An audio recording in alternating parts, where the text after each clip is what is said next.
বন্ধুগণ সবাইকে নমস্কার। আজকে রান্না করব ফ্যাসা মাছ। আমরা বলি বরিশালের ভাষায় ফ্যাসা মাছ, অন্য কে কি বলে আমি জানি না। আমি আজ রান্না করব ফ্যাসা মাছ। সঙ্গে থাকবে বরবটি। এটা আমার নিজের কাছে বরবটি, কিন্তু ফ্যাসা মাছ আমি রান্না করব, এটা আমি ভাজবো না। এটা আমি সমস্ত কিছু জ্বালাইয়া তরকারি সব কিছু জ্বালাইয়া যখন করতে উঠবে, তরকারি সিদ্ধ হবে, তখন এই মাছটা আমি একটু তেল মরিচ লবণ দিয়ে মাখিয়ে রাখবো। তখন ওই মাছটা আমি তরকারি ভিতরে দিয়ে দেবো। আপনারা দেখেন আমি কি। আগে আমি মাছটা হলুদের গুঁড়া, সামান্য একটু মরিচের গুঁড়া, একটু তেল, মাছটা আমি মাখি ধরে চুলাটা অন করে দিই।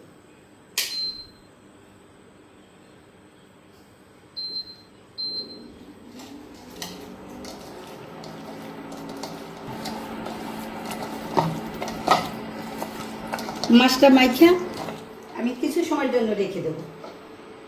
এদিকে আমি কড়াইতে জল দিয়ে দেব। প্রথম দেব পরিমাণ মতো হলুদের গুঁড়া, স্বাদ মতো লবণ দেব, আর একটু মরিচের গুঁড়া অল্প করে। তরকারির রসাটা জাল দিতে দেব।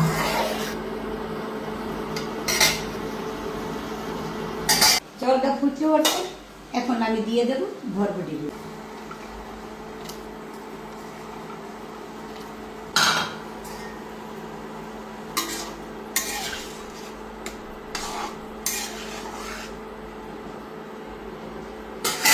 আস্তে আস্তে জাল পাবে এবং বরবটিগুলো সিদ্ধ হবে। সিদ্ধ হওয়ার পরে আমি মাছগুলি দিয়ে দেব।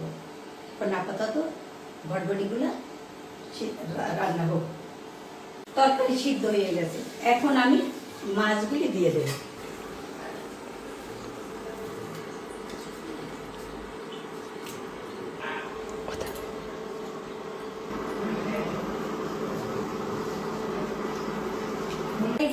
আমি নামাইয়া তেল দেব।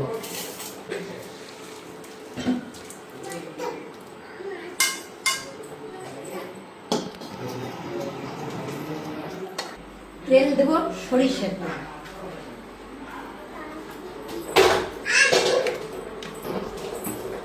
তেল, কাঁচামরিচ,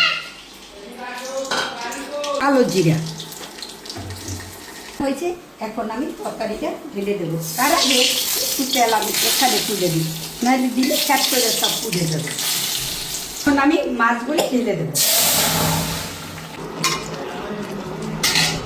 বেটে রেখেছি দুইটা অল্প কিছু কাঁচা জিরা, সঙ্গে হয়েছে সরিষা। এইটা আমি মাছের উপর দিয়ে আমি ঢেলে দেব। এইটা দিয়ে রান্না করলে বা এটা দিলে একটা অন্যরকম স্বাদ আসবে এবং দেখতেও অন্যরকম লাগবে।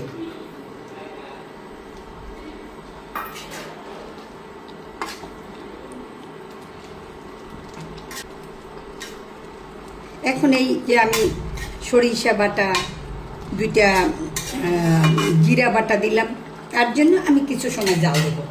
জাল দিয়ে দেখবো যখন আমার তরকারি একেবারে মাখা মাখা হয়ে গেছে, তখনই আমি নামাবো। আমি একটু সময় জাল করবো। আমার ফ্যাসা মাছ রান্না হয়ে গেছে, এখন আমি নামাবো। প্রথম চুলাটা অফ করছি।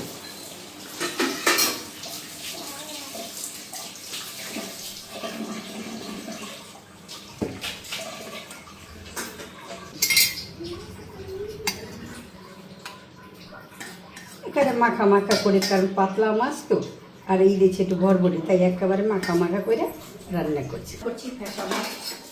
আপনারাও রান্না করেন, জানেন ফ্যাসা মাছ দূর দূরান্ত বন্ধুদের কাছে আসছি না। তবে আমি যেভাবে রান্না করছি, এইভাবে সরিষা বাটা, কাঁচা জিরা বাটা দিয়ে, কাঁচা মরিচ দিয়ে রান্না করে খেয়ে দেখবেন কেমন লাগে। অবশ্যই ভালো লাগবে। আমরা এইভাবে খাই অনেক সময়, সব সময় না। তবে আশা করব আমার রান্নাটা যদি আপনাদের ভালো লাগে বা আপনারা দেখে থাকেন, তবে অবশ্যই লাইক দিবেন, কমেন্ট করবেন, শেয়ার দিবেন, সাবস্ক্রাইব করবেন, আর বন্ধু হিসেবে সর্বক্ষণ আমার পাশে থাকবেন। যদি আপনারা পাশে থাকেন, যদি আপনারা আমাকে হেল্প করেন, আমি খুব খুশি হব। হয়তো বা এর প্রতিদান আমি কিছু দিতে পারবো না, কিন্তু আমি খুব খুশি হব। তাই আপনাদের আবার সবাইকে একবার ধন্যবাদ, এখানেই শেষ করছি।